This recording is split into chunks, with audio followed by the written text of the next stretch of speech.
आज का जो टॉपिक है वो रिलेटेड है जेनेटिक्स से। ठीक है। और ये पेडिग्री एनालिसिस आज हम डिस्कस करेंगे और ये डिस्कस इसलिए कर रहे हैं क्योंकि ये टॉपिक के लिए काफ़ी ज़्यादा डिमांड थी और ये काफ़ी इम्पॉर्टेंट है और आता ही है यहाँ से एक क्वेश्चन आपके 4 मार्क्स का। ठीक है। इसलिए आज हम डिस्कस करेंगे पेडिग्री एनालिसिस। राइट। तो सबसे पहले आपको इसका मतलब इसका मीनिंग समझ में आना चाहिए, तभी आपको ये टॉपिक समझ में आएगा। ठीक है। तो जो पेडिग्री होता है ना, पेडिग्री का मतलब आपको पता है क्या होता है? इसका मतलब होता है वंशावली। ठीक है। वंशावली मतलब आप बोल सकते हो, इसका सिनोनिम अगर देखें तो एंसेस्ट्री, है ना। वंश। ठीक है। किस तरीके से किसी का वंश चला आ रहा है।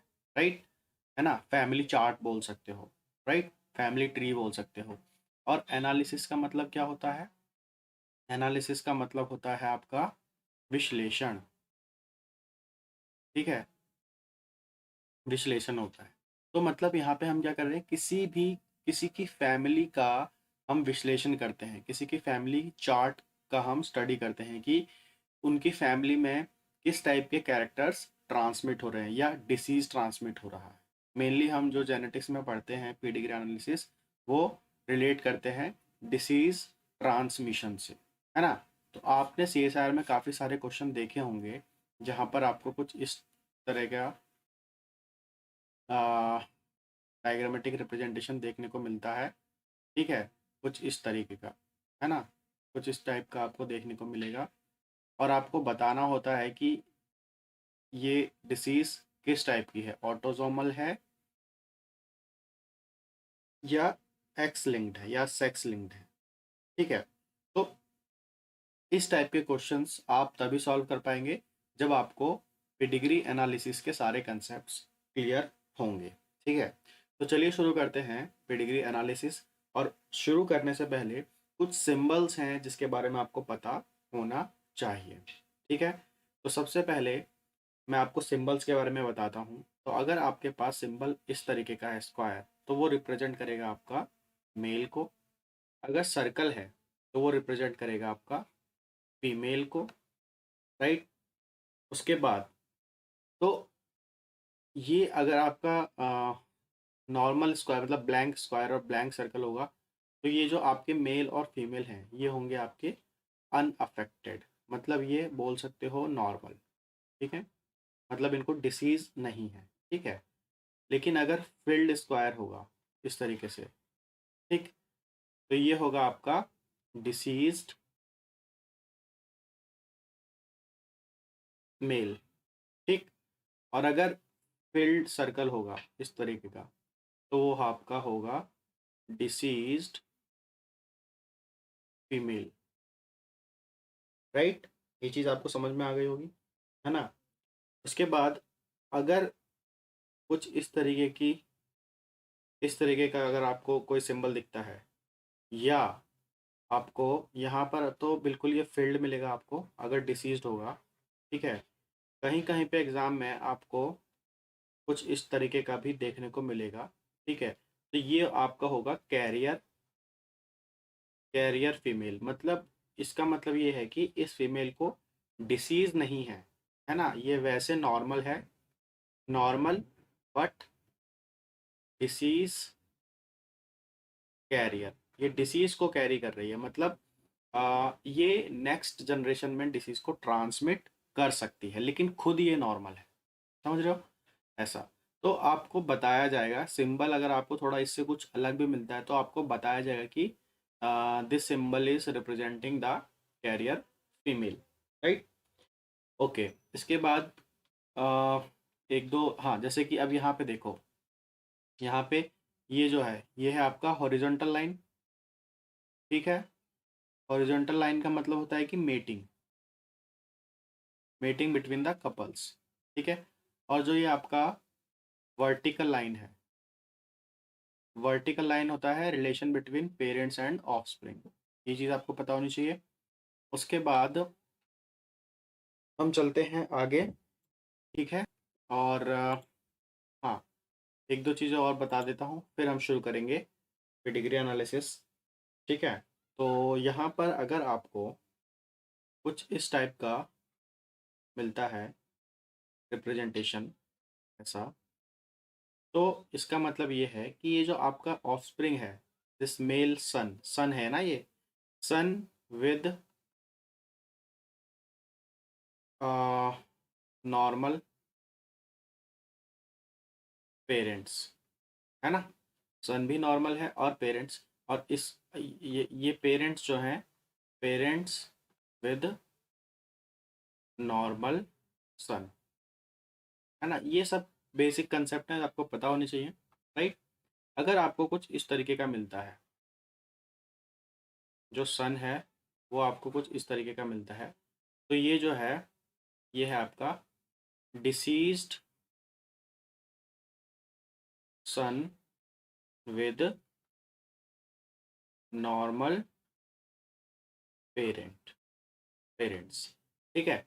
और ये जो पेरेंट्स हैं वो क्या है, नॉर्मल है ना, normal parents with diseased son, right. तो ये थे कुछ सिंबल्स, कुछ बेसिक्स जो कि आपकी हेल्प करेंगे किसी भी पेडिग्री को समझने के लिए, right.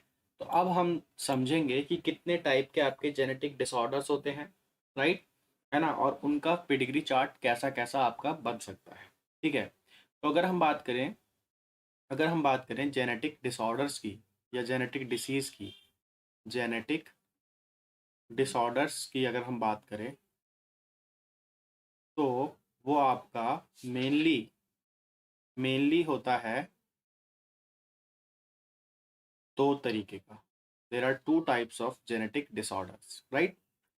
First one is the autosomal genetic disorder, ठीक है, and second one is sex linked genetic disorder, ठीक है। सेक्स लिंक्ड को आप एक्स लिंक्ड भी बोलते हो, है ना, एक्स लिंक्ड, या तो नहीं, this is not the correct way to represent. जो सेक्स लिंक्ड डिसऑर्डर होता है वो फर्दर टू कैटेगरीज में डिवाइडेड है, ठीक। एक तो होता है आपका एक्स लिंक्ड और आपका दूसरा होता है वाई लिंक्ड, ये अभी हम डिस्कस करेंगे, ठीक है, ओके। उसके बाद जो आपका ऑटोसोमल होता है डिसऑर्डर, वो भी फर्दर टू कैटेगरीज में डिवाइडेड है। तो एक तो होता है आपका ऑटोसोमल डोमिनेंट जेनेटिक डिसऑर्डर और दूसरा होता है ऑटोसोमल रिसेसिव जेनेटिक डिसऑर्डर, ठीक है। तो यहाँ पर आपको ऑटोसोमल और सेक्स लिंक में डिफरेंस पता होने चाहिए, ठीक है। तो अब जब हम बात कर रहे हैं ऑटोसोमल की, तो ये चीज़ आपको पता होनी चाहिए कि जो डिसीज से रिलेटेड जीन हैं वो प्रेजेंट हैं आपके ऑटोसोम्स पे, ठीक है। ऑटोसोम्स पे, ऑटोसोम का मतलब क्या होता है, जो आपके आ, जो आपके नॉर्मल क्रोमोसोम बोलते हो, नॉर्मल जो क्रोमोसोम्स होते हैं वो होते हैं, ठीक है। Normal chromosome in the sense they are not sex linked chromosome, not sex linked, ठीक है। लेकिन अगर हम सेक्स लिंक्ड की बात करें, सेक्स लिंक्ड की बात करें, तो यहाँ पर आपका आ जाता है क्या, sex linked chromosome, sexed linked chromosomes, ठीक है, जो कि आपके होते हैं या तो एक्स या वाई, ठीक है। तो अगर सेक्स लिंक्ड जेनेटिक डिसऑर्डर होगा तो वो जो डिसीज वाले जीन होंगे या तो एक्स पे होगा या वाई पे होगा, ठीक है। लेकिन जो ऑटोसोमल जेनेटिक डिसऑर्डर होगा, तो जैसे आपने पढ़ा होगा कि हमारे पास होते हैं कितने, 46 क्रोमोसोम होते हैं, है ना, 46 क्रोमोसोम्स होते हैं, आपको पता है। और ये 23 पेयर्स का होता है ना। तो इसमें से जो 22 होते हैं वो आपके ऑटोसोम्स होते हैं, ठीक है, राइट। और जो एक पेयर होता है वो होता है आपका, वन पेयर जो होता है वो आपका होता है या तो एक्स एक्स या एक्स वाई, ठीक है। और यही डिटरमाइन करते हैं कि जो ऑफस्प्रिंग होगा वो फीमेल होगा या मेल होगा। तो अगर एक्स एक्स होगा ये पेयर सेक्स लिंक्ड क्रोमोसोम का तो वो फीमेल होगी, और अगर एक्स वाई होगा तो वो मेल होगा, ठीक है। तो अगर इन दोनों में से किसी भी पेयर पे, right, sex linked pair, chromosome pair पे अगर डिसीज का जीन होगा तो वो सेक्स लिंक्ड जेनेटिक डिसऑर्डर होगा। और अगर in rest of the 22 chromosomes में से किसी पे भी डिसीज वाला जीन होगा तो वो आपका कहलाएगा ऑटोसोमल जेनेटिक डिसऑर्डर। और वो फर्दर दो टाइप के हो सकते हैं, डोमिनेंट और रिसेसिव। तो आई होप ये आपको एक जो फ्लो चार्ट है वो अच्छे से समझ में आ गया होगा जेनेटिक डिसऑर्डर का। इसके बाद अब हम एक एक करके डिस्कस करेंगे इन चारों के बारे में, ठीक है। Autosomal dominant, autosomal recessive, x linked में एक्स लिंक्ड और वाई लिंक्ड, राइट। सबसे पहले हम बात करेंगे यहाँ पर कि अगर कोई आपके पास पेडिग्री दी हुई है तो आपको कैसे पता चलेगा कि वो ऑटोसोमल है या सेक्स लिंक्ड है। ऑटोसोमल है तो अगर उसमें डोमिनेंट है या रिसेसिव है। तो सबसे पहला जो है वो हम देखेंगे कि ऑटोसोमल रिसेसिव को आइडेंटिफाई करने के क्या क्या मार्क्स हैं, ठीक है। कौन कौन से आइडेंटिफिकेशन मार्क्स हैं, हम कैसे पहचान सकते हैं कि ये जो पेडिग्री है वो ऑटोसोमल रिसेसिव कैरेक्टर को ट्रांसमिट कर रही है, ठीक है। तो देखो, इसके कुछ पॉइंट्स आपको क्लियर रखने होंगे आपके माइंड में। सबसे पहले मैं आपको बता दूं कि आपको कुछ कंडीशंस पता होनी चाहिए। तो अभी हम क्या बात कर रहे हैं, ऑटोसोमल रिसेसिव की, ठीक है। तो आपको आपको पता होगा, आपने जेनेटिक्स पढ़ी होगी, तो दो ट्रेट होते हैं, एक होता है डोमिनेंट ट्रेट और एक होता है रिसेसिव ट्रेट।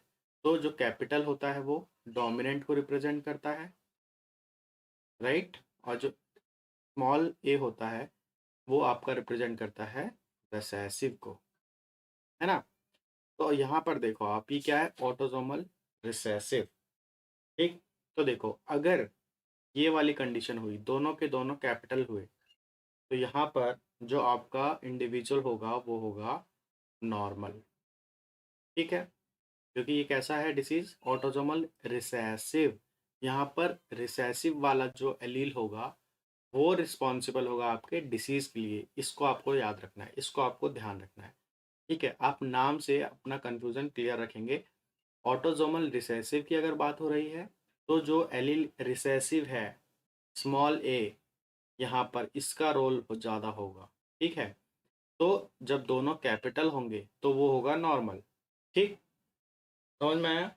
इसके बाद अगर एक कैपिटल और एक स्मॉल हुआ तब भी जो इंडिविजुअल होगा वो होगा नॉर्मल। क्यों, आपको पता है, क्योंकि जो डोमिनेंट वाला होता है वो एक ही single allele is sufficient to dominate the recessive allele. तो यहाँ पर एक डोमिनेंट एलील प्रेजेंट है तो रिसेसिव वाला जो एलील है वो अपना कैरेक्टर शो नहीं कर पाएगा और जो इंडिविजुअल है वो नॉर्मल होगा, ठीक। लेकिन अगर दोनों के दोनों एलील रिसेसिव हो गए तब जो डिसीज है वो, उसका फिनोटाइप नज़र आएगा और जो इंडिविजुअल है वो डिसीज्ड होगा, डिसीज्ड इंडिविजुअल या अफेक्टेड होगा। समझ रहे हो इस चीज़ को। तो यहाँ पर आपको ये बात याद रखनी है कि अगर ये कॉम्बिनेशन है, ठीक है, तो कैसा होगा कैरेक्टर, कौन सा डिसीज होगा आपका, डिसीज होगा ऑटोसोमल रिसेसिव। ये चीज़ समझ में आ गई, ओके। तो अब इसके कुछ पॉइंट्स हैं जो आपको पता होनी चाहिए, है ना। तो वो पॉइंट्स कौन कौन से हैं। तो जो पहला पॉइंट है आपका कि the trait should skip generation. समझ रहे हो। तो इसमें ये पॉसिबिलिटी हो सकती है कि मान लो कि ये फर्स्ट जनरेशन है, मान लो, ठीक है, और इसमें मदर इज अफेक्टेड या मदर इज डिसीज्ड। तो ज़रूरी नहीं है कि आपके सेकंड जनरेशन में ये डिसीज़ ट्रांसमिट करे। समझ रहे हो, है ना, ज़रूरी नहीं है। बट जो इसकी जो नेक्स्ट जनरेशन होगी उसमें वो डिसीज़ वापस ट्रांसमिट हो सकती है ना? तो इसमें जनरेशन स्किप कर सकता है ये, ठीक है? फर्स्ट जनरेशन में थी डिसीज़, सेकंड में नहीं है, थर्ड में वापस आ सकती है। तो यहाँ पे जनरेशन स्किप हो सकता है। सेकंड जो कैरेक्टरिस्टिक है वो ये है कि it will have almost equal number of affected male and female, ठीक है? तो क्योंकि ये सेक्स लिंक तो है नहीं, है ना? तो इसमें इक्वल चांसेस हैं कि मेल को भी हो सकता है और फीमेल को भी ये डिसीज हो सकता है ना? ठीक है, क्योंकि ये ऑटोजोम है, ऑटोजोमल डिसऑर्डर है, ऑटोजोम्स पे है, तो ये इक्वल अपॉर्चुनिटी है मेल के लिए भी और फीमेल के लिए भी डिसीज होने की। तो ये बात आप याद रखना, ठीक है? उसके बाद जो नेक्स्ट पॉइंट है वो ये है कि इन अगर both the parents are affected, if both parents are affected, ठीक है, तो क्या होगा कि आ, उनके जितने भी चिल्ड्रन हैं उन वो सब के सब अफेक्टेड हो सकते हैं। अब वो समझ लेते हैं कैसे, कि मान लो कि ये एक पेरेंट है, ठीक है? पेरेंट है ये है पेरेंट, ठीक है? तो यहाँ पर क्या है कि अगर both the parents are affected तो कंडीशन हमेशा ऐसी ही होगी, है ना? तभी तो पेरेंट्स अफेक्टेड होंगे जब दोनों के दोनों रिसेसिव एलील होंगे, ठीक है? मान लो ये फादर है, right, and this is mother, तो मदर का भी यही कंडीशन होगा सेम, ठीक है? तो अब देखो कि इनके गैमेट्स कैसे होंगे, ए ए ए ए, आपको पता है ना गैमेट्स कैसे लिखते हैं, सेग्रीगेट होते हैं।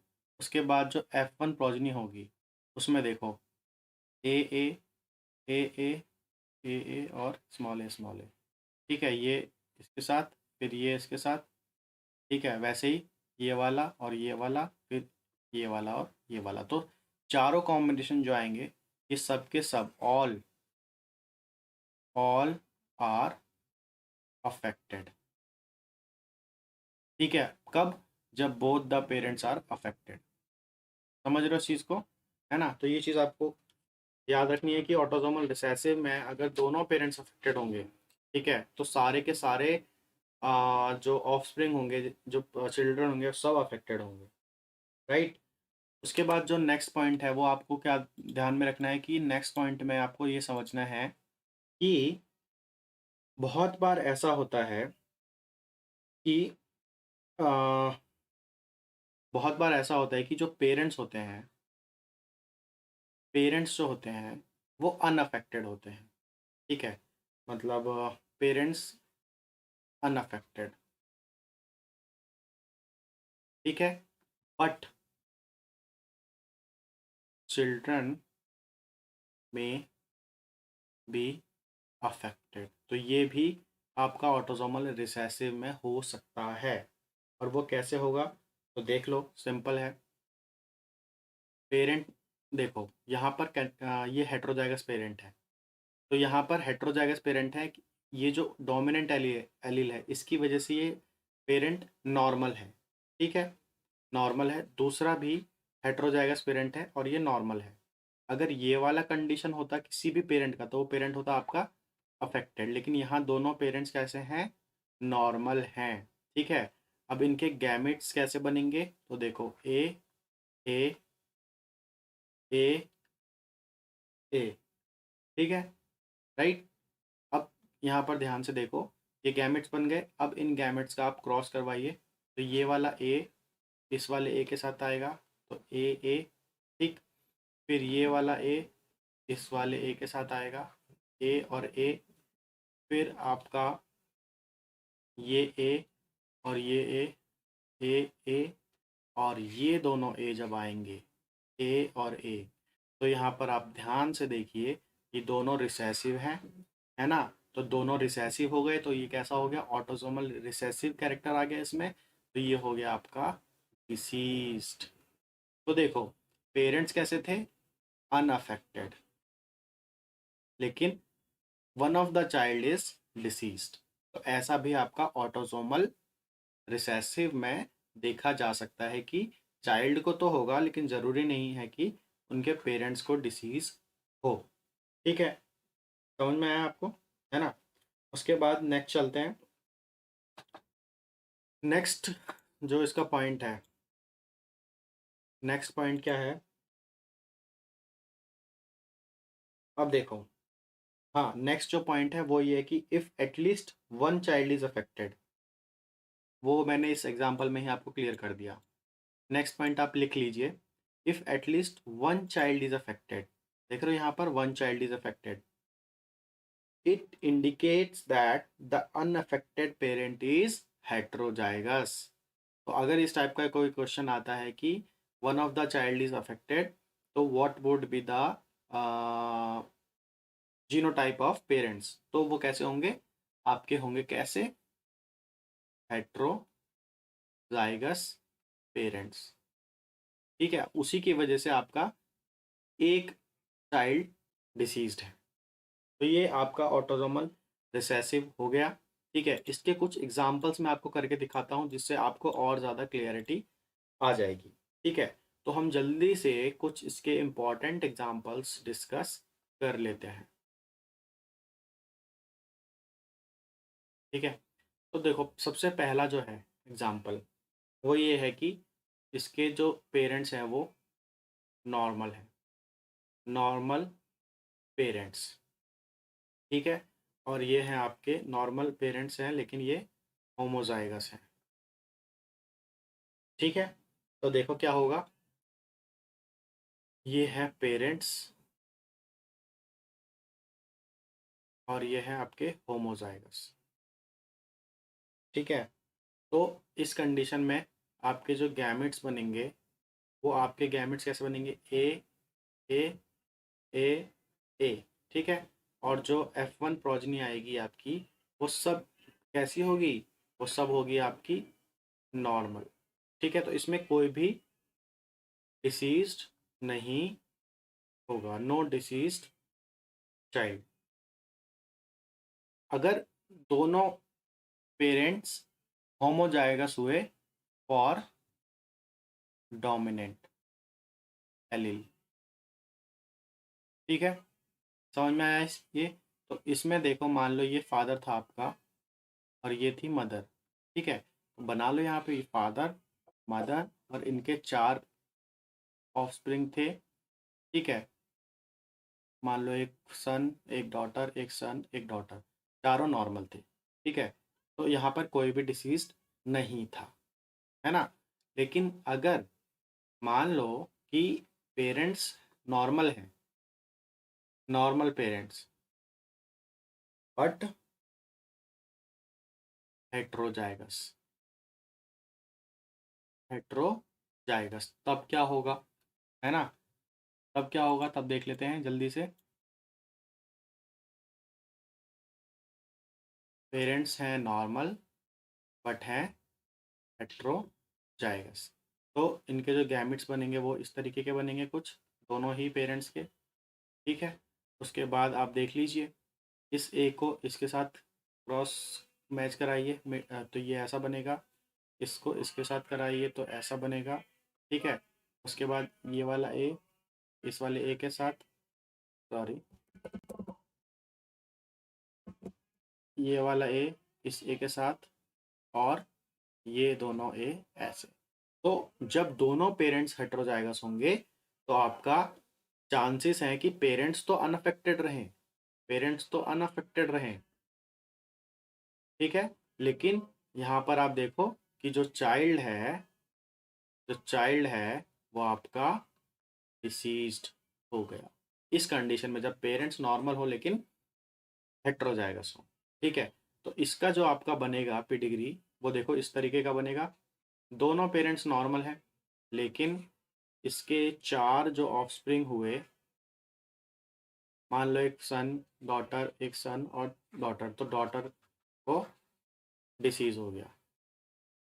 ठीक है, तो इस तरीके का आपको पेडिग्री मिल सकता है। तो वहाँ पर कैसा होगा आपका ऑटोसोमल रिसेसिव कैरेक्टर। ठीक है, उसके बाद जल्दी से थर्ड समझ लेते हैं, थर्ड थर्ड एग्जांपल और समझ लेते हैं। ठीक है, उसके बाद हम नेक्स्ट डिसीज पे चलेंगे। तो एक अगर एक एक इसमें से एक मैं आपको ज़्यादा फोकस करके समझा रहा हूँ, बाकी के आपको ऑलरेडी समझ में आ जाएंगे अपने आप, है ना, क्योंकि कंसेप्ट समझना बहुत ज़रूरी है। अब यहाँ पे देखो कि पेरेंट्स जो हैं फिर से नॉर्मल है, मान लो नॉर्मल पेरेंट्स, राइट। बट यहाँ पर क्या है कि one is homozygous, like a normal है, होमोजाइगस नॉर्मल है, मतलब होमोजाइगस है तो डोमिनेंट वाला होगा। अगर यहाँ दोनों रिसेसिव होते तो वो होमोजाइगस होता लेकिन अफेक्टेड होता। ठीक है, और वन कैसा है, वन पेरेंट इज हेट्रोजाइगस लेकिन both the parents are normal, तो वो ऐसा होगा। ठीक है, तो इस केस में क्या होगा देख लेते हैं, इन दोनों का क्रॉस कराओ आप।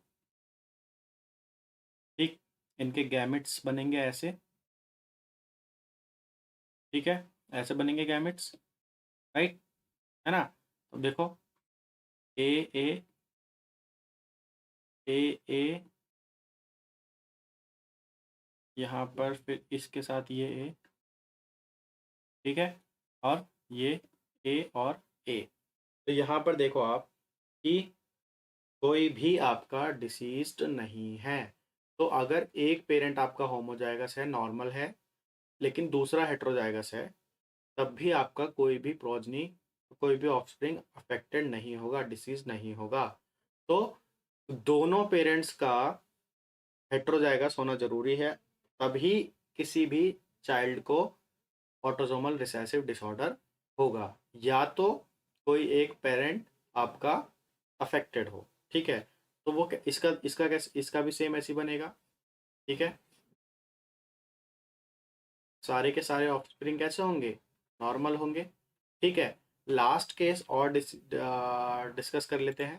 ठीक है, उसके बाद आपको ये पूरा क्लियर हो जाएगा। लास्ट केस में क्या है कि वन पेरेंट इज नॉर्मल, ठीक है ना, और मान लो वो हेट्रोजाइगस है, बट हेट्रोजाइगस, और वन पेरेंट इज अफेक्टेड। ठीक, ऐसा तो कैसा होगा, पेरेंट का आप बना लीजिए। ठीक है, इनके गैमेट्स आपको कुछ इस तरीके से बनाने होंगे, राइट। अब इनका क्रॉस कराइए, इस ए के साथ ये ए, फिर इसके साथ ये ए। ठीक है, उसके बाद दूसरा क्रॉस कराइए, दूसरे वाली इसके साथ ये ए, और फिर ए और ए। तो देखो यहाँ पर कि आपके 50% अफेक्टेड है, जब एक पेरेंट आपका अफेक्टेड है। ठीक है, तो या तो दोनों पेरेंट बोथ शुड हेट्रोजाइगस, ठीक है, या वन शुड बी अफेक्टेड। ठीक है, तब जाके आपके चाइल्ड को डिसीज होने के चांसेस है। बाकी अब आप इसको समझ गए होंगे, अब कैसा भी क्वेश्चन यहाँ से आएगा तो आप उसको सॉल्व कर सकते हैं। ठीक है, अब जाते जाते अब नेक्स्ट पे जाने से पहले इसके कुछ एग्जांपल्स डिस्कस कर लेते हैं कि कभी कभी डायरेक्ट क्वेश्चन एग्जाम में आ जाता है कि इनमें से कौन सा डिसीज ऑटोसोमल रिसेसिव है। ठीक है, तो ये कुछ डिसीज के नाम आपको याद रखने हैं। एक तो आपका होता है सिकल सेल एनीमिया, ठीक है, ये आपका ऑटोसोमल रिसेसिव होता है। ठीक, दूसरा होता है आपका एल्बिनिज्म। ओके, फिर आपका होता है एक एनीमिया, राइट। फिर आपका होता है एक फिनाइल कीटोन्यूरिया, उसके बाद जीरोडर्मा पिगमेंटेशन, ये सब डिसीज़ के नाम आपको याद रखने हैं, क्योंकि यहाँ से कभी कभी डायरेक्ट क्वेश्चन पूछे जाते हैं। एक होता है टाई सैक डिसीज़, ठीक है, और लास्ट है सिस्टिक फाइब्रोसिस। और भी डिसीजेस होते हैं, लेकिन ये मेन डिसीज हैं जो कई बार एग्जाम में पूछे गए हैं, इसलिए मैं आपको इसके नाम बता रहा हूँ। राइट, तो ये हो गया आपका ऑटोजोमल रिसेसिव के बारे में। अब हम डिस्कस करेंगे जल्दी से ऑटोजोमल डोमिनेंट के बारे में, और हम अब उतना ज़्यादा डिटेल में नहीं डिस्कस करेंगे, क्योंकि आपको अब एक कंसेप्ट समझ में आ गया है। फिर भी मैं आपको इम्पॉर्टेंट चीज़ें ज़रूर बताऊँगा। दूसरा है आपका ऑटोजोमल डोमिनेंट। ठीक है, तो सबसे पहले कंडीशंस देख लेते हैं। तो अगर आपका कैपिटल ए है, तो देखो यहाँ पे किसकी बात हो रही है, डोमिनेंट की। तो यहाँ पर तो दोनों ही एलील्स डोमिनेंट हैं, तो इसको डिसीज्ड होना ही है किसी भी कीमत पे, बचा ही नहीं सकता इसको कोई। ठीक है, डिसीज्ड। अगर एक डोमिनेंट और एक रिसेसिव हुआ तब भी ये डिसीज्ड होगा ही होगा, क्योंकि एक डोमिनेंट ही काफ़ी है। ठीक है, लेकिन अगर दोनों रिसेसिव हो गए तो ये होगा आपका नॉर्मल। ठीक है, तो इस केस में आपका ये दोनों को ध्यान रखना है कि ऐसी कंडीशन अगर आ गई और डिसीज्ड है, तो वो आपका कैरेक्टर कैसा है, ऑटोसोमल डोमिनेंट। ठीक है, बस आपको नाम से याद रखना है कि डोमिनेंट है या रिसेसिव है। तो अगर डोमिनेंट होगा तो आपको एक भी अगर एलील डोमिनेंट हुआ प्रेजेंट, तो वो इंडिविजुअल डिसीज्ड हो जाएगा। ठीक है, अब इसके कुछ पॉइंट्स हम देख लेते हैं जो जो इम्पोर्टेंट है। तो पहला जो पॉइंट है वो ये है कि it do not is not correct term, should not, है ना। कर सकता है लेकिन करना नहीं चाहिए। Should not skip the generation. Generation ये जनरली स्किप नहीं करता। हर जनरेशन में अगर आपका ऑटोसोमल डोमिनेंट डिसऑर्डर है तो वो हर जनरेशन में आपका ट्रांसमिट होगा। ठीक है, उसके बाद क्या है,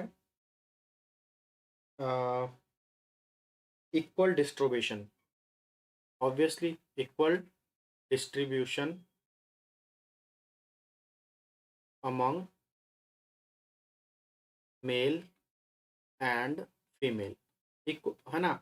ऑब्वियसली होगा क्योंकि ये सेक्स लिंक तो है नहीं, ऑटोसोमल है, तो जितना चांसेस इसको मेल में होने के हैं उतना ही फीमेल में होने के चांसेस हैं। ठीक है, उसके बाद ये ट्रांसमिट भी, it can be transmitted by both the sexes. Male से भी ट्रांसमिट हो सकता है और फीमेल से भी ट्रांसमिट हो सकता है। ठीक है, तो ये आपको पॉइंट्स दिमाग में रखने हैं ऑटोसोमल डोमिनेंट के बारे में। अब मैं आपको इसके कुछ क्रॉस बनाकर दिखा देता हूँ ताकि आपको क्लियरिटी आ जाए।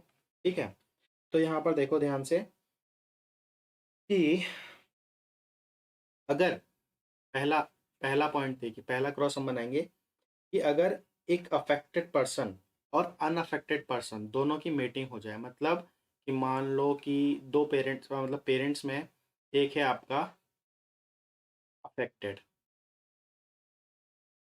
अफेक्टेड ठीक है, और दूसरा है आपका अनअफेक्टेड।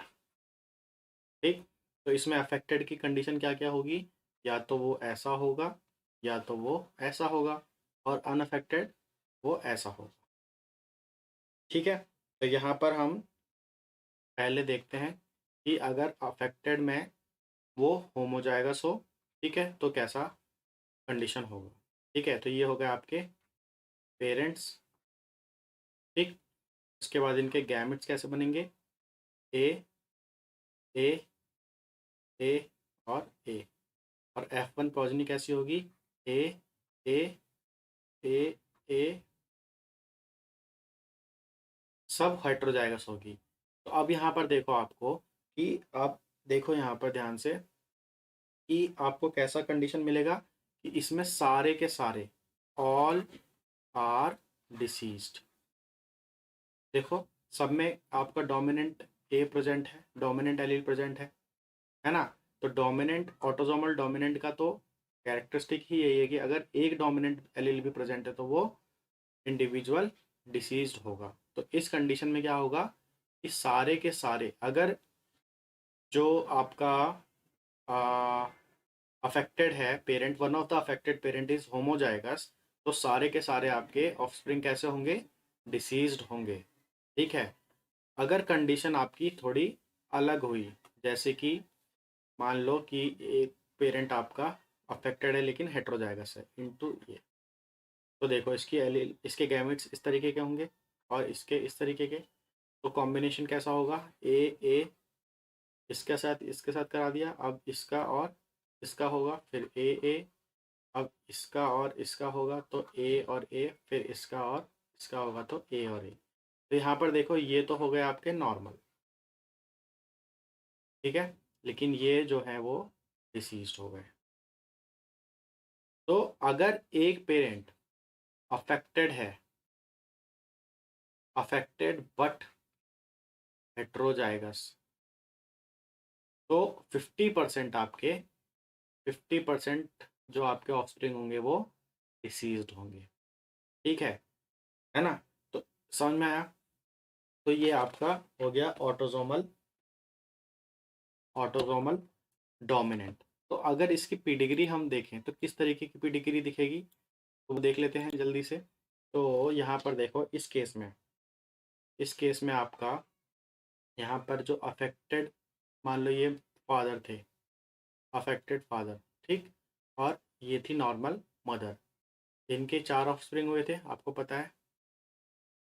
ठीक है, 4 ऑफस्प्रिंग हुए थे और चारों के चारों आपके अफेक्टेड थे।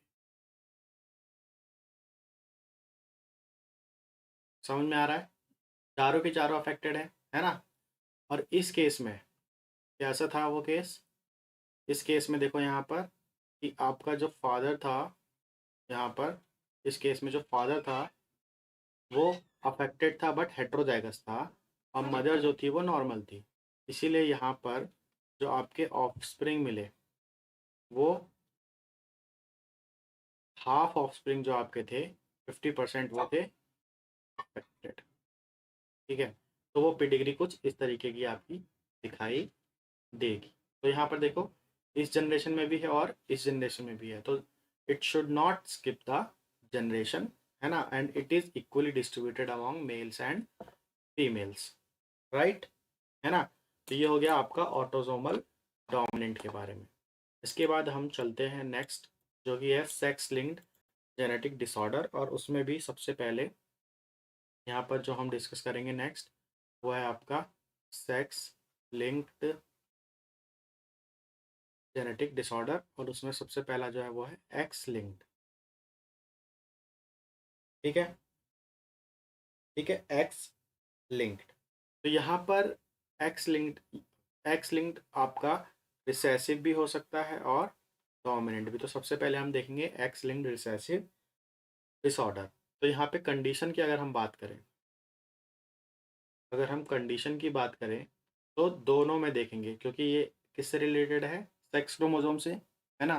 तो यहाँ पर जो फीमेल की जो कंडीशन होगी वो देखो कि अगर फीमेल में क्या कंडीशन होगी, एक्स एक्स, 3 कंडीशन आपको फीमेल में दिखेंगी। ठीक है, यहाँ पर देखो या तो आ, अगर ये वाली कंडीशन हुई फर्स्ट वाली तो ये होगी आपकी नॉर्मल, नॉर्मल फीमेल। लेकिन यहाँ पर अगर एक एक्स के ऊपर देखो ट्रेट है डिसीज़ का, एक्स लिंक डिसीज़ का, सिर्फ एक के ऊपर, तो इस टाइप की जो फीमेल्स होती हैं वो होती तो नॉर्मल हैं बट वो होती हैं कैरियर। ठीक है, मतलब वो डिसीज़ कैरी कर रही हैं लेकिन उनको खुद को डिसीज़ नहीं है। ठीक, तीसरा जो है जीनोटाइप वो आपका इस तरीके का हो सकता है कि दोनों ही एक्स पर आपके ट्रेट हो। ठीक है, तो वो आपकी जो फीमेल होगी वो होगी अफेक्टेड फीमेल, या बोल सकते हो डिसीज्ड फीमेल। ठीक है, तो ये तो हो गया आपका फीमेल का। अब मेल की बात कर लेते हैं। तो अगर हम मेल की बात करें तो यहाँ पर मेल में आपको तो कॉम्बिनेशन दिखेंगे। ठीक है, तो देखो यहाँ पर पहला जो कॉम्बिनेशन है एक्स वाई, अगर किसी भी क्रोमोसोम पे कोई भी ट्रेट नहीं है तो ये होगा आपका नॉर्मल मेल। लेकिन अभी हम किसकी बात कर रहे हैं, सिर्फ एक्स लिंक्ड की, तो वाई से कोई लेना देना नहीं है ना। तो अगर एक्स पे वो ट्रेट दिखा तो ये जो मेल है वो आपका डिसीज्ड होगा। ठीक है ना। तो ये कंडीशंस आपको ध्यान रखनी है, राइट। इसके जो फीचर्स हैं वो क्या क्या है। ठीक है, तो यहाँ पर देखो जो पहला फीचर है वो क्या है कि मोस्टली मेल्स जो होते हैं वो अफेक्टेड होते हैं। ठीक है, पहला फीचर। दूसरा फीचर जो ये है वो ये है आपका कि जो अफेक्टेड फीमेल्स होती हैं, अफेक्टेड फीमेल्स होती हैं जो come from, affected females come from, या तो अफेक्टेड फादर से आएंगी, ठीक है, या अफेक्टेड और कैरियर मदर। मतलब इसका मतलब ये है कि अगर इसमें मोस्टली जो होते हैं वो मेल्स अफेक्टेड होते हैं, लेकिन अगर फीमेल्स अफेक्टेड हैं, अगर डॉटर अफेक्टेड है, तो उनके जो पेरेंट्स होंगे ना उसमें फादर तो अफेक्टेड होगा ही। समझ रहे हो, फादर तो अफेक्टेड होगा ही अगर फीमेल अफेक्टेड हो रही है, मतलब डॉटर अगर अफेक्टेड है तो फादर तो अफेक्टेड होगा ही 100%। ठीक है, क्यों? क्योंकि इसका जो अफेक्टेड फीमेल है उसमें दो एक्स होते हैं। एक एक्स कहाँ से आता है भाई, एक एक्स आता है आपका फादर से। तो अफेक्टेड फीमेल कब होगी, जब दोनों ही एक्स पे आपके ट्रेट होंगे। तो एक एक्स आ रहा है आपका फादर से, है ना। यहाँ पर हमने मदर लिख दिया है, सॉरी, तो इसको फादर करना होगा। यहाँ पर मदर नहीं आएगा, यहाँ पे फादर आएगा। ठीक है, अफेक्टेड, अफेक्टेड फादर। तो इस केस में आपका फादर तो अफेक्टेड होगा ही अगर फीमेल्स अफेक्टेड है, और मदर जो होंगी वो या तो अफेक्टेड हो सकती है या कैरियर हो सकती है। तो मतलब ये वाला भी सीन केस हो सकता है और ये वाला भी केस हो सकता है मदर के लिए। ठीक है, तो ये आपको ध्यान रखना है। ठीक है, अभी हम डिस्कस भी करेंगे इसको क्रॉस बनाकर एक दो एग्जांपल्स के साथ। ठीक है, इसके बाद जो नेक्स्ट पॉइंट है वो क्या है, नेक्स्ट पॉइंट जो है इसका वो ये है कि जो नेक्स्ट पॉइंट है वो ये है कि affected males, affected males may have normal but carrier mother। ठीक है, नॉर्मल मदर हो सकती है अफेक्टेड, अगर मेल अगर अफेक्टेड है तो उसकी जो मदर है वो या तो कैरियर होगी, ठीक है, या होगी आपकी अफेक्टेड। ठीक, ऐसा क्यों, देखो जो मेल है उसका ये वाला जीनोटाइप होता है, ठीक है, और उसके एक्स पे आपका ट्रेट होगा, अफेक्टेड मेल की बात कर रहे हैं हम, है ना। तो ये जो एक्स है इसका मेल का वो कहाँ से आएगा, या तो आपका आएगा इस मदर से जो कि कैरियर होगी, या आएगा आपका इस मदर से जो कि अफेक्टेड होगी, है ना।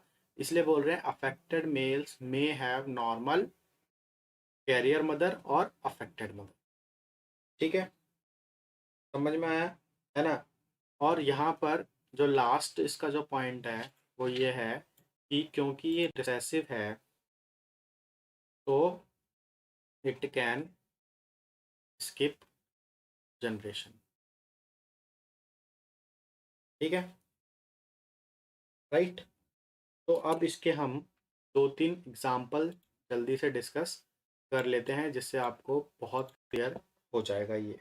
ठीक है, तो जो पहला एग्जांपल है वो ये है कि आप पेरेंट्स हैं आपके। ठीक है, पेरेंट्स में है जो फीमेल है वो नॉर्मल है, नॉर्मल फीमेल। ठीक है, क्रॉस किया अफेक्टेड मेल के साथ। ठीक है, तो देखो नॉर्मल फीमेल कैसे होंगी, वो होंगी एक्स एक्स। ठीक है, और जो अफेक्टेड है मेल वो है एक्स वाई, और इसके ऊपर ट्रेट है एक्स के ऊपर। ठीक, गैमेट्स जो बनेंगे वो बनेंगे एक्स एक्स एक्स और वाई। ठीक है, उसके बाद जो F1 प्रोजनी होगी वो कैसी होगी, इस एक्स के साथ ये वाला एक्स ऐसे, फिर इस एक्स के साथ ये वाला वाई।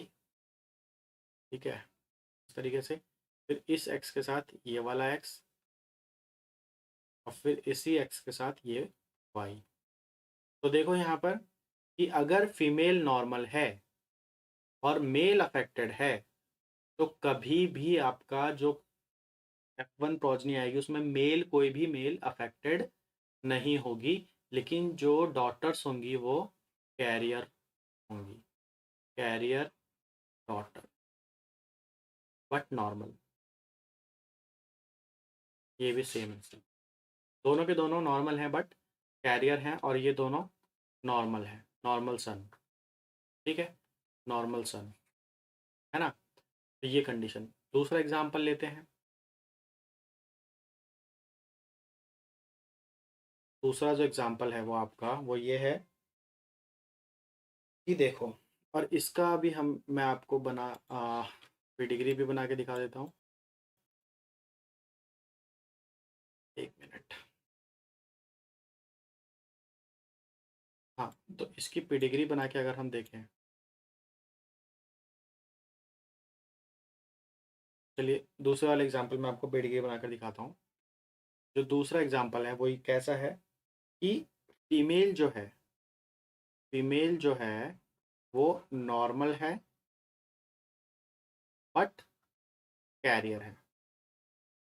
ठीक है, और क्रॉस कराया उसका नॉर्मल मेल के साथ। ठीक, तो देखो पेरेंट्स, पेरेंट्स में आपको पता है फीमेल है नॉर्मल और कैरियर है, तो वो ऐसा बनाएंगे उसका जीनोटाइप, और जो मेल है वो है नॉर्मल। ठीक है, गैमेट्स उसके बनाए हमने कैसे बनेंगे, इस तरीके के, और नॉर्मल मेल के बनेंगे कुछ इस तरीके के। ठीक है, तो जो F1 प्रोजनी आएगी वो कैसी आएगी, देखो इस एक्स का कराया हमने इस एक्स के साथ तो वो आया ये, फिर सेम इस एक्स का कराया इस वाई के साथ तो आया ऐसा। ठीक है, फिर सेकंड वाले एक्स का कराया इसके फर्स्ट एक्स के साथ तो ये ऐसा, फिर इस एक्स का इस वाई के साथ तो वो आया कुछ इस तरीके का।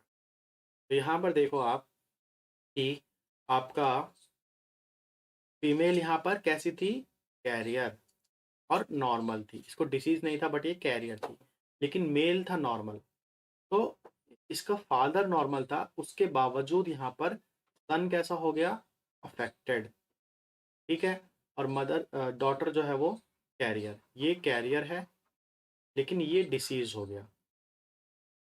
ठीक है, तो यहाँ पर देखो कि कभी भी फादर टू सन ये डिसीज ट्रांसमिट नहीं होती, याद रखना इस बात को। डिसीज कैसे ट्रांसमिट होती है, मदर टू सन, इस केस में हमेशा ऐसा ही होता है, मदर टू सन होती है, क्योंकि सन में जो एक्स आ रहा है वो कहाँ से आ रहा है, मदर से, और एक्स लिंक डिसीज ही है ये, जो कि कभी भी फादर से नहीं आ सकती है। समझ रहे हो, तो यहाँ पर फादर डिसीज ट्रांसमिट नहीं करता, मदर करती है। ठीक है, सन में। ठीक है, रेयर केसेस ऐसे होते हैं कि जब फादर भी रिस्पॉन्सिबल होता है डिसीज ट्रांसमिट करने के लिए। ठीक है, उस केस में क्यों, और जब फादर के थ्रू किसको ट्रांसफर होगा, डॉटर को, क्योंकि फादर क्या करता है अपना एक्स क्रोमोजोम देता है डॉटर को, और अगर इस एक्स क्रोमोजोम पे आपका ट्रेट हुआ, अगर ये एक्स क्रोमोजोम आपके डॉटर में गया, इस फादर के डॉटर में गया, तो क्या होगा, वो डॉटर कैसी हो जाएगी, अफेक्टेड हो जाएगी। ठीक है, बट ये जो एक्स लिंक रिसेसिव डिसऑर्डर होता है इसमें मोस्टली जो होते हैं वो मेल्स अफेक्टेड होते हैं, और किसके थ्रू? मदर के थ्रू। ये चीज़ आपको ध्यान में रखनी है, ठीक है ना? तो ये हो गया आपका और sex linked x linked recessive disorder, ठीक है। ये बात जो नेक्स्ट है डिस्कस करेंगे हम, वो है आपका एक्स लिंक्ड डोमिनेंट डिसऑर्डर। जो फोर्थ है वो है आपका एक्स लिंक्ड डोमिनेंट डिसऑर्डर, ठीक है। तो यहाँ पर कंडीशन देखो आप, फीमेल की कंडीशन हम सबसे पहले देखेंगे। तो वो आपका या तो वो नॉर्मल होंगी, ठीक है, ठीक है। देखो, तो अगर ऐसा जीनोटाइप हुआ तो फीमेल्स कैसी होंगी? नॉर्मल, ठीक है। अगर ऐसा जीनोटाइप हुआ, एक एक्स के पास हुआ, ठीक है, तो एक एक्स ही काफ़ी है आपका डिसीज के लिए। क्यों? क्योंकि ट्रेट कैसा है? डोमिनेंट। तो ये फीमेल कैसी हो जाएगी? डिसीज्ड। लेकिन एक्स लिंक्ड रिसेसिव वाले में ये जो फीमेल थी वो कैसी थी? कैरियर थी, डिसीज नहीं थी। ये चीज़ आपको समझ में आ गई? और तीसरा केस होगा ऐसा, तो ये तो डिसीज्ड होगी ही होगी, राइट, है ना? और अगर हम बात करें मेल की, तो अगर हम मेल की बात करें तो उसमें तो दो ही केस बनते हैं, है ना? और मेल जो होते हैं ना, वो चाहे एक्स लिंक्ड डोमिनेंट हो, चाहे एक्स लिंक्ड रिसेसिव हो, बेचारे दोनों में ही पिसते हैं, ठीक है। समझ रहे हो इस चीज़ को? तो नॉर्मल और ये डिसीज, तो मेल रिसेसिव वाले में भी अफेक्टेड हो रहे थे और डोमिनेंट वाले में। क्यों? क्योंकि मेल के पास एक ही एक्स होता है, और एक एक्स पे भी अगर वो ट्रेट है तो वो अफेक्टेड है, वो डिसीज्ड है। तो ये था आपका एक्स लिंक्ड डोमिनेंट ट्रेट, ठीक है ना? अब यहाँ पर इसका एग्जाम्पल मैं आपको बता दूं एक। इसका जो एग्जाम्पल है वो ये है कि विटामिन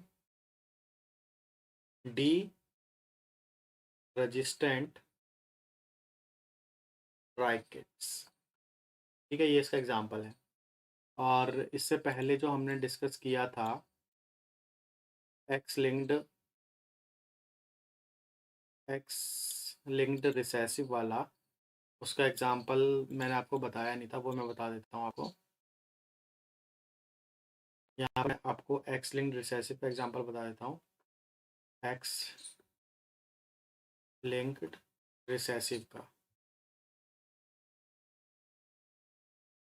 तो आप नोट कर सकते हैं। एक्स लिंक्ड रिसेसिव के एग्जाम्पल हैं आपके, एक तो हीमोफीलिया ए एंड बी। दूसरा एग्जाम्पल है आपका फ्रेजाइल एक्स सिंड्रोम, ठीक है। तीसरा जो एग्जाम्पल है वो आपका फैब्री डिसीज, ठीक है। फोर्थ जो आपका है वो है हंटर डिसीज। ये सब आपके एक्स लिंक्ड रिसेसिव के एग्जाम्पल्स हैं, ठीक है, राइट। उसके बाद ओके, उसके बाद चलते हैं हम नेक्स्ट पे। लेकिन आपको यहाँ पर मैं ऑटोजोमल डोमिनेंट का भी बता देता हूँ, क्योंकि उसका भी मैंने शायद आपको नहीं बताया था, ऑटोजोमल डोमिनेंट। तो ऑटोजोमल डोमिनेंट के जो एग्जाम्पल हैं वो हैं आपके हंटिंगटन कोरिया डिसीज, ठीक है। दूसरा है आपका ब्रैकी डैक्टिली। थर्ड जो है वो है आपका मॉर्फन सिंड्रोम, ठीक है। अब आपका लास्ट बचा है वाई लिंक्ड सिंड्रोम, तो वो जल्दी से डिस्कस कर लेते हैं। Y linked syndrome, Y linked syndrome, तो इसमें कुछ नहीं, इसमें हमेशा कैसे, ऑलवेज मेल्स आर अफेक्टेड, बस। और इसमें कुछ याद नहीं रखना है। तो मतलब अगर इस तरीके का कुछ आपका पेडिग्री बनेगा, ठीक है, तो आपका हमेशा कैसे मेल से अफेक्टेड होंगे, मेल्स अफेक्टेड होंगे। क्यों? क्योंकि वाई क्रोमोसोम पे ही डिफेक्ट है, ठीक है। हमेशा हर जनरेशन में आपके मेल ही अफेक्टेड होंगे। तो आप समझ जाना कि वो कैसा है, वाई लिंक्ड सिंड्रोम, ठीक है। तो ये था आपका पेडिग्री एनालिसिस के बारे में, ठीक है। अब जल्दी से हम कुछ क्वेश्चंस को डिस्कस कर लेते हैं जो कि पेडिग्री एनालिसिस से रिलेटेड हैं, ठीक है। चलिए, तो पहला क्वेश्चन आपको यहाँ पर स्क्रीन पर नजर आ रहा होगा। क्या है कि the following pedigree chart shows inheritance of a given trait, the trait can be called as. तो बस आपको इस पेडिग्री को देखकर आपको ट्रेट का नाम बताना है, ठीक है। तो हम एक एक ट्रेट को देखेंगे और पेडिग्री से मैच करने की कोशिश करेंगे कि किससे मैच हो रहा है, ठीक है। तो यहाँ पर सबसे पहले देखो, सबसे पहले आपको क्या चीज़ दिखाई दे रही है कि ये है आपका फर्स्ट जनरेशन, है ना, और ये है आपकी सेकंड जनरेशन, ठीक है। तो यहाँ पर देखो आप कि ये जो पेरेंट्स हैं, पेरेंट वन और पेरेंट टू, इनकी ऑफस्प्रिंग कौन कौन सी है, ये और ये जो है ये बाहर का कोई मेंबर है जिसकी इसके साथ मान लो मैरिज हुई है, ठीक है। तो ये इस कपल में, इस वाले कपल में ये जो है वो आउटसाइड का मेंबर है, ठीक है। तो आप सिर्फ इसको और इसको ही इंक्लूड करेंगे। तो यहाँ पर देखो कि इस फर्स्ट जनरेशन में तो डिसीज थी, लेकिन सेकंड जनरेशन में डिसीज नहीं है। तो इसका मतलब यहाँ पे जनरेशन का स्किप हुआ है। ये चीज़ आप नोटिस कर पा रहे हो, है ना। तो इसका मतलब कि वो डोमिनेंट तो नहीं होगा, ठीक है, क्योंकि डोमिनेंट में जनरेशन स्किप नहीं होता मोस्टली, ठीक है। तो देखो, ऑटोजोमल डोमिनेंट होने के चांसेस नहीं है, ठीक। अब चलते हैं सेकंड पे। सेकंड क्या है, ऑटोजोमल रिसेसिव।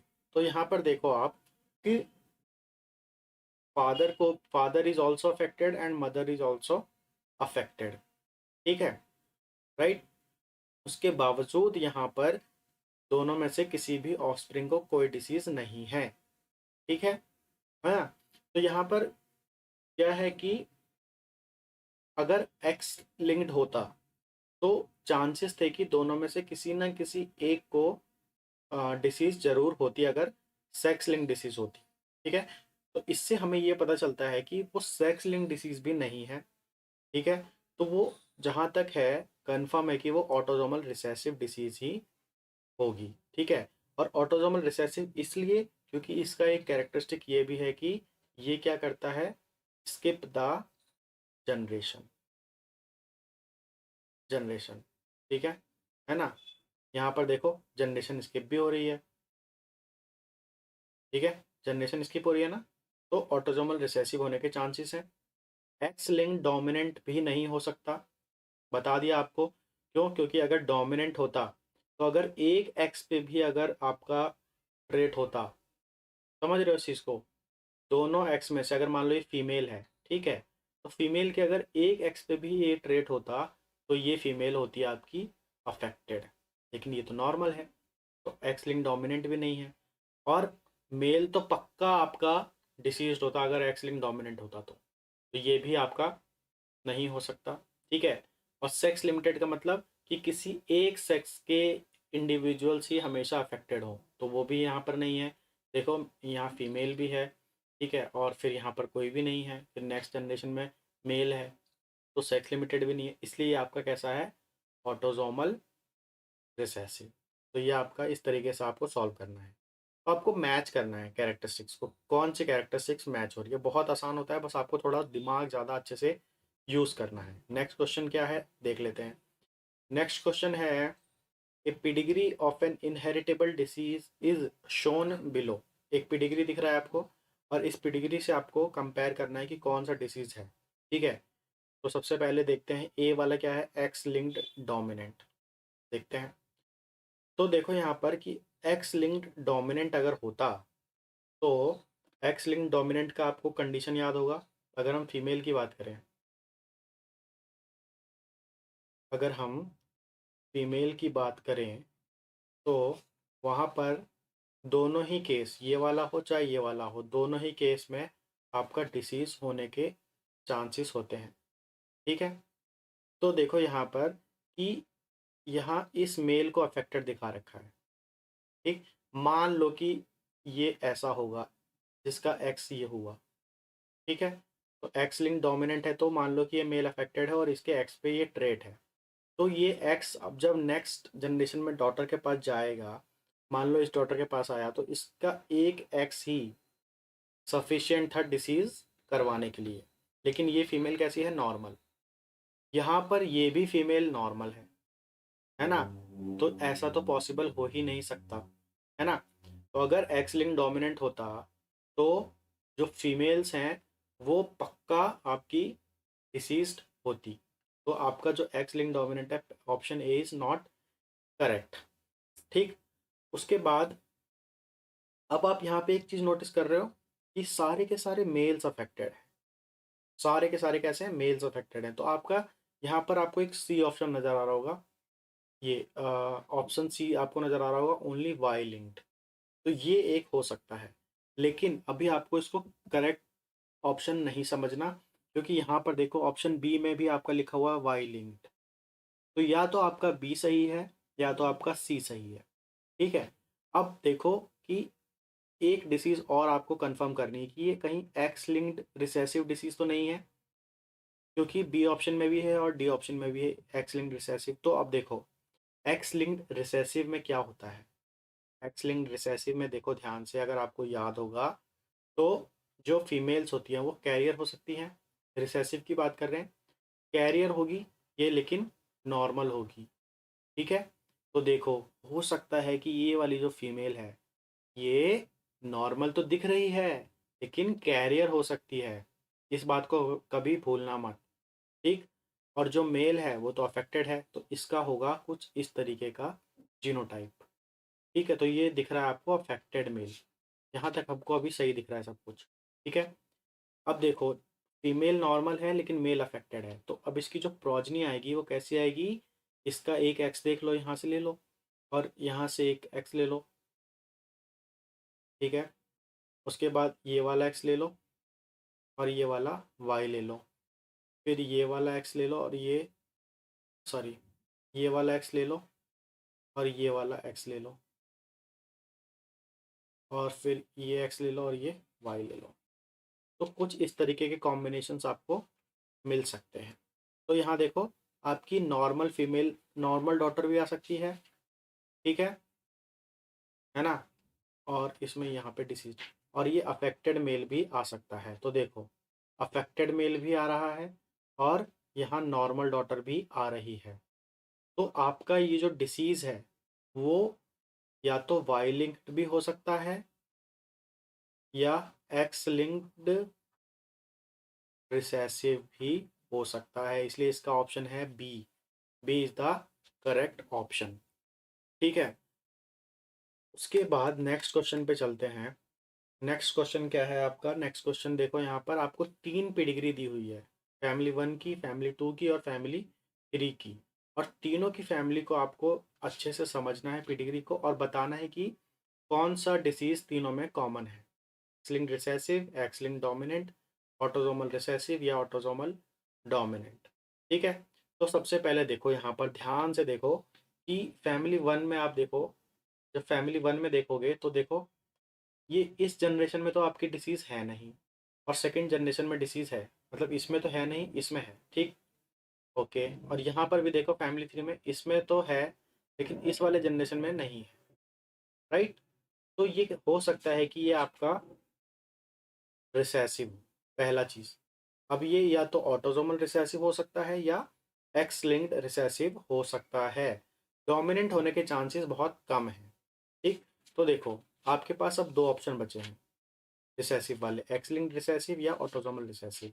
ये दोनों ऑप्शन आपके सही नहीं होंगे जहाँ तक मुझे लगता है। ठीक है।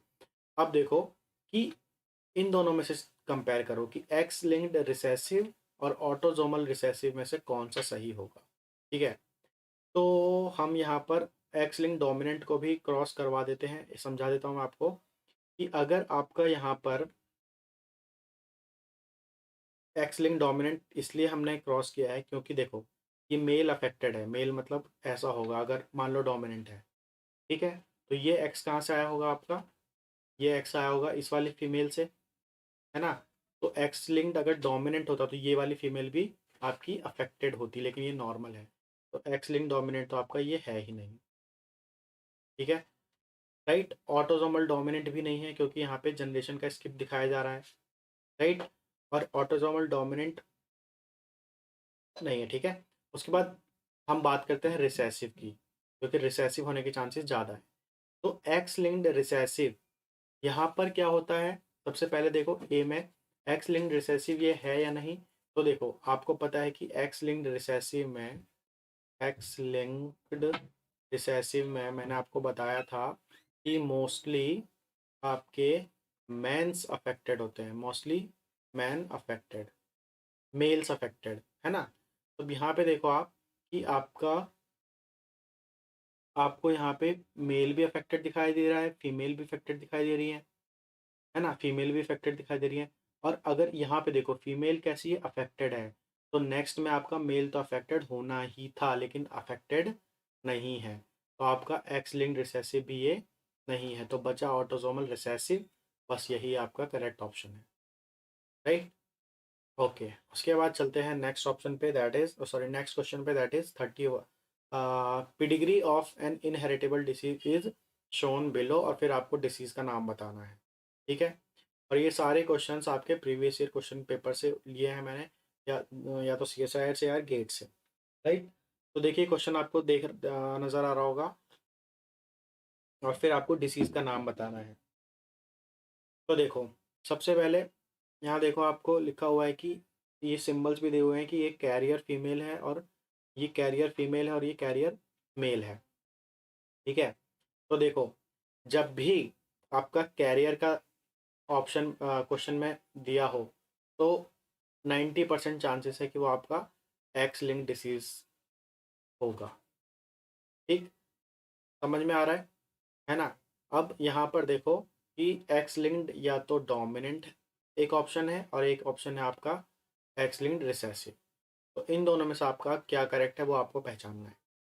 तो देखो यहाँ पर कि जो एक्स लिंक्ड डोमिनेंट होता है, डोमिनेंट की कंडीशन क्या थी, याद करने की कोशिश करो, ये और ये दोनों में से कोई भी कंडीशन होती तो डिसीज हो जाता, और इसमें कोई भी कैरियर नहीं होता, no carrier in autosomal sorry in sex X link dominant, no carrier, there is no carrier, either the person will be diseased either और the person will be normal.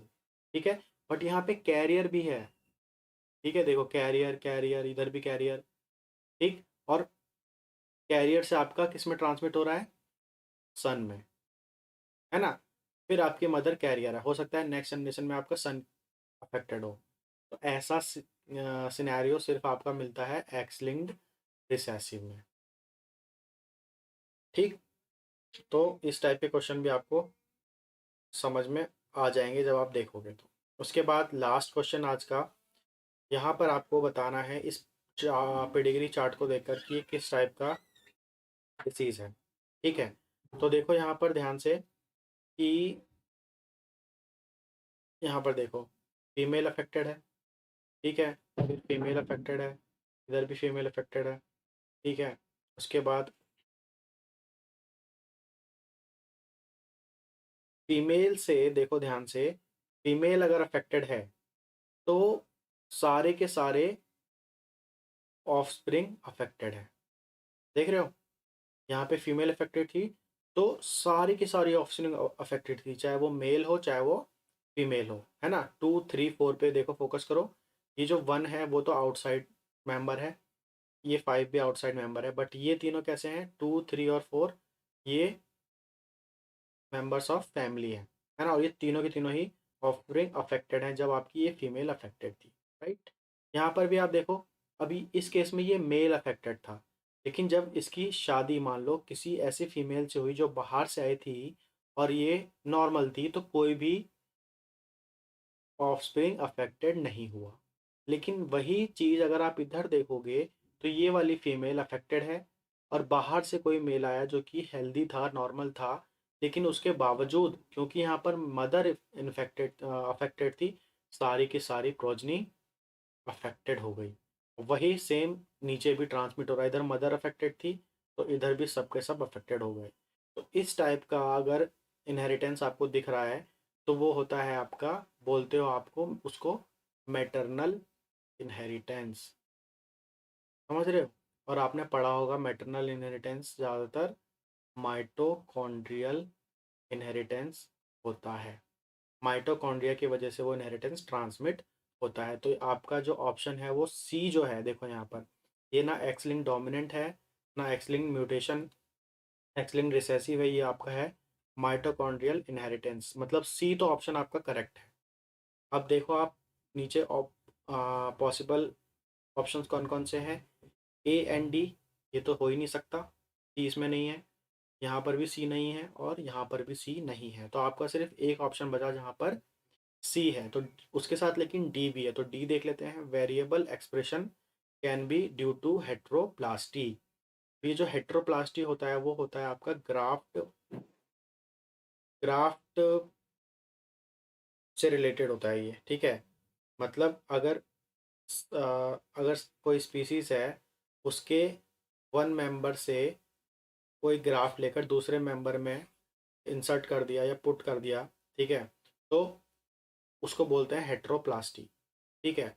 तो यहाँ पर जो डी है ऑप्शन, वो इससे उतना मैच नहीं हो रहा, ठीक है। बट अगर मान लो कि फीमेल से ही ग्राफ्ट लेकर अगर किसी नेक्स्ट ऑफस्प्रिंग में पुट किया जा रहा है तो भी ट्रांसमिट ये इनहेरिटेंस हो रहा होगा। लेकिन यहाँ पर जो मेन हमारा जो फोकस है वो है माइटोकॉन्ड्रियल इनहेरिटेंस, और इसीलिए सिर्फ एक ही ऑप्शन में वो आपका सी है। तो डी वो सोच सकते हो कि आपको कंफ्यूज करने के लिए दिया हुआ है ना। तो ये ऑप्शन ऑप्शन जो आपका बी होगा वो करेक्ट ऑप्शन होगा। तो ऑप्शन क्या है, सी एंड डी। तो इस टाइप के आपके क्वेश्चन पीडिग्री एनालिसिस से देखने को मिल सकते हैं, ठीक है। अगर आपको ये वीडियो पसंद आई होगी तो लाइक करना, शेयर करना, और अगर फर्स्ट टाइम देख रहे थे तो सब्सक्राइब कीजिए और बेल आइकन को प्रेस कीजिए ताकि आगे आने वाली सारी वीडियोस की नोटिफिकेशन आप तक पहुंच जाए।